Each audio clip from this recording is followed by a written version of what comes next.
ఓం శ్రీ మాత్రే నమః. ఇప్పుడు తెలియజేసే అంశము మహాశివరాత్రి పర్వదినం రోజున ఈ విధంగా గనక పరమేశ్వరుడిని పూజిస్తే, అభిషేకిస్తే యథార్థంగా సర్వ పాపాలు కూడా తొలగిపోయి సకల సిరి సంపదలు అష్టైశ్వర్యాలు సిద్ధిస్తాయి. ఇది యథార్థం నాన్న.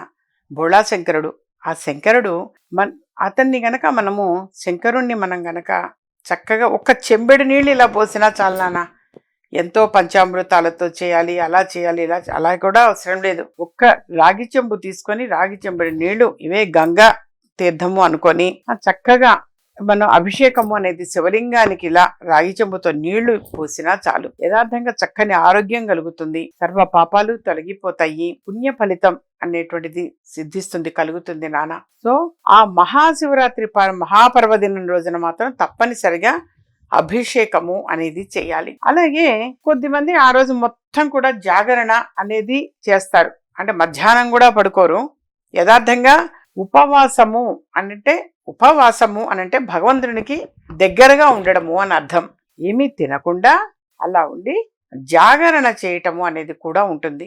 కొద్దిమంది మధ్యాహ్నం పూట కాసేపు పడుకుంటారు, అలా కూడా పడుకోకూడదు. యథార్థంగా పడుకోకుండా మరి చక్కగా జాగరణ అనేది చేయటము. పొద్దున్నే దేవాలయానికి వెళ్ళి అక్కడ అభిషేకము అనేది చేస్తూ ఉంటారు. చాలామంది కూడా సామూహికంగా అభిషేకాలు చేయించటం అనేది కూడా జరుగుతూ ఉంటాయి కొన్ని గుళ్ళలో, దేవాలయాల్లో.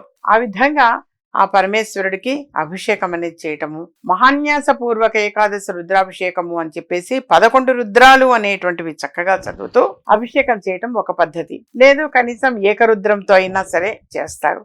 లేదనంటారా ఓం నమ శివాయ, ఓం నమ శివాయ, ఓం నమ శివాయ, ఓం నమ శివాయ అనుక్షణం కూడా అదే చక్కగా జపిస్తూ కూడా అభిషేకము అనేది చేయవచ్చు. ఆ విధంగా చక్కగా మొత్తం అభిషేకము అనేటువంటిది ఆ రోజు ఈ సమయంలో చేయవచ్చు, ఈ సమయంలో చేయకూడదు అని ఏమీ లేదు.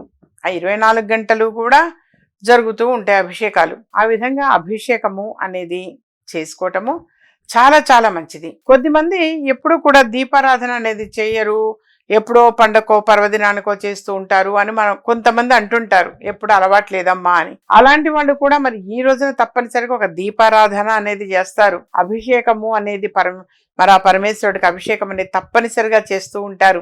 యథార్థంగా పుణ్య ఫలితము అనేటువంటిది కలుగుతుంది.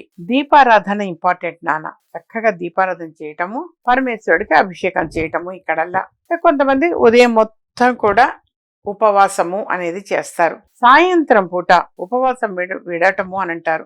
ప్రదోష కాలంలో పళ్ళు మాత్రమే ఆ భగవంతుడికి నైవేద్యం పెట్టి మళ్ళీ ఫ్రెష్ అప్ అయ్యి భగవంతుడికి నైవేద్యం పెట్టి వీళ్ళు ఒక సమయంలో ఆ సమయంలో కొద్దిసేపు మాత్రం 1 గంట సేపు అలా అందరూ కలిసి కూర్చొని పళ్ళు మాత్రం తింటారు. అన్ని రకాల పళ్ళు తినవచ్చు. యథార్థంగా పళ్ళు అనేవి మాత్రం తినవచ్చు.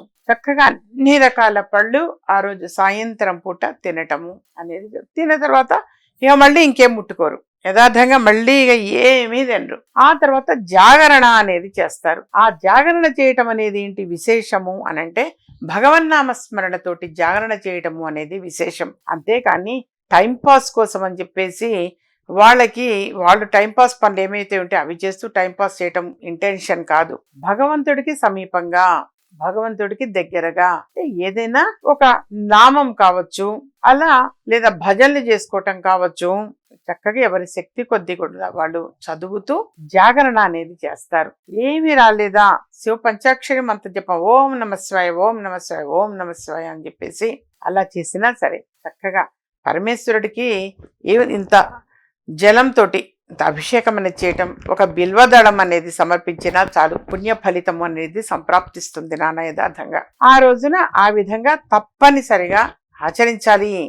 ఆచరించిన తర్వాత ఉపవాసం అనేది కూడా ఉండి మరుసటి రోజు ఉదయము ఫ్రెష్ అప్ అయిన తర్వాత చక్కగా మన వంట అంతా కూడా కంప్లీట్ చేసి అది ఆ భగవంతుడికి నైవేద్యం పెట్టి ఆ తర్వాత వీళ్ళు భోజనం చేయటము అనేటువంటిది జరుగుతుంది. అలా నైవేద్యం పెట్టిన తర్వాత అతిథి కూడా భోజనం పెడతారు. ఎవరైనా అతిథిగా కూడా పిలుస్తారు నాన్న. అంటే ఆ పరమేశ్వరుడికే వచ్చి కూర్చున్నాడు, పరమేశ్వరుడికే వడ్డన చేస్తున్నాం మనము అన్న ఫీలింగ్ తోటి చక్కగా వాడికి వడ్డన చేయటం అనేది కూడా జరుగుతుంది. జరిగి వాడు భోజనం చేసిన తర్వాత వీడు భోజనం చేయటం అనేది జరుగుతుంది. ఆ రోజున యథార్థంగా మరుసటి రోజు ఆ మహానైవేద్యం అనేది పెట్టిన తర్వాత ఒక బ్రాహ్మణుని పిలిచి భోజనం అనేది కూడా పెడతారు కొద్దిమంది, లేదా దంపతుల్ని పిలిచి భోజనం పెడతారు, శివపార్వతులుగా భావించి భోజనం పెట్టి ఆ తర్వాత వీడు భోజనం చేయటము అని అంటారు. దానితోటి అప్పుడు ఉపవాసము చక్కగా విడిచిపెట్టినట్టు, ఉపవాస దీక్ష అనేటువంటిది వదిలినట్టు అర్థం. అంటే సంపూర్ణంగా యథాప్రకారం చేసేవారు ఆ విధంగా చేస్తూ ఉంటారు. చాలా గుళ్ళల్లో కూడా జాతర అని చెప్పేసి కూడా జరుగుతూ ఉంటుంది. చాలా దేవాలయాల్లో జరుగుతాయి. అలా అలా వెళ్ళొస్తుంటారు చాలా మంది కూడా, చక్కగా అక్కడికి వెళుతుంటారు. అందరూ కూడా వెళ్ళి మరి ఆ శివలింగాలకి అభిషేకం చేయటం అనేది జరుగుతుంది. లేదా గర్భగుడిలో అయినా సరే బ్రాహ్మడు ఇలా అభిషేకం అనేది చేయిస్తూ ఉంటారు. లేదా మరొకటి కూడా సామూహికంగా తలా ఒక శివలింగము అనేటువంటిది ఇచ్చి, అన్నీ కూడా ఆచమన పాత్ర అవి అంతా కూడా ఇచ్చి సామూహికంగా అభిషేకాలు చేయించడం అనేది కూడా జరుగుతుంది నాన్న. వాటిల్లో పార్టిసిపేట్ చేయటం అనేది కూడా చాలా చాలా మంచిది. వీలైనంత వరకు కూడా భగవత్ సన్నిధిలో భగవన్నామస్మరణతోటి మారు మ్రోగటము అనేటువంటిది విశేషము. ఆ రోజు పొద్దునే ఫ్రెష్ అప్ అయ్యాక ఏ పని చేస్తున్నా ఆ మంత్రాన్ని వదలకూడదు. ఓం నమ శివాయ, ఓం నమ శివాయ, ఓం నమ శివాయ, ఓం నమ శివాయ. అసలు ఆ మంత్రాన్ని ఎప్పుడు కూడా ఆపద్దు, అది చేస్తూనే ఉండండి. చక్కని ఆరోగ్యము అష్టైశ్వర్యాలు కలుగుతాయి.